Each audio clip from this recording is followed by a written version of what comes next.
Finally saw the Barbie movie with one of my best friends, and it was a really enjoyable experience. We had so much fun. I thought that Margot Robbie gave a really great performance. When she cries, I cry. Absolutely loved Ken's dance number.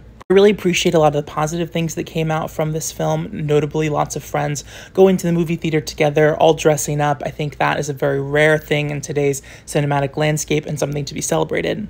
I feel like the questions or critiques that I would have of this film is notably that they have such a stellar cast, such a wonderful, diverse, interesting cast, and they're very underutilized. So much of the story is really about Barbie, stereotypical Barbie, as she calls herself.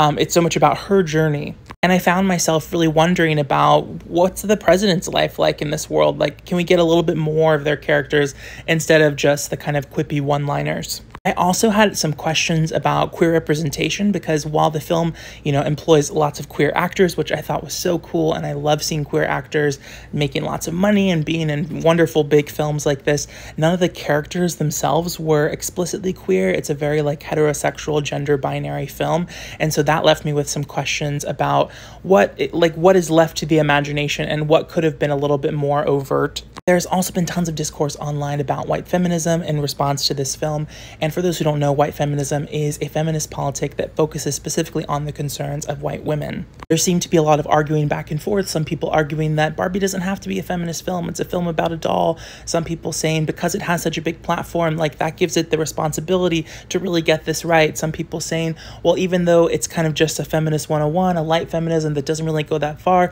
this is far, more explicitly feminist than other films like in the Marvel universe or these other big budget films. And I think all of those, different conversations and critiques that are going around are quite interesting.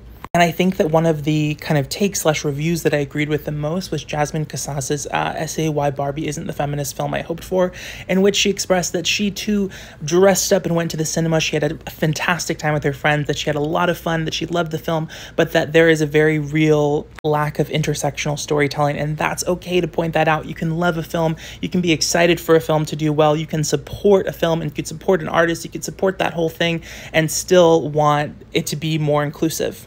I think in the end, I was left with the feeling of, I'm so glad this movie exists, and I hope that the Mattel Cinematic Universe going forward makes more of an effort to not just display intersectional characters, but actually dive deep into their stories and puts their stories at the forefront, just as they do for the cisgendered heterosexual white characters. I do want to just congratulate everyone in this film. I mean, this is a big milestone, and compared to the, cinematic landscape that we have for popular mainstream entertainment, this is definitely a move forward, and I hope it's the first step in a more radical and inclusive feminism going forward. I will be watching this again, and I hope they make a sequel.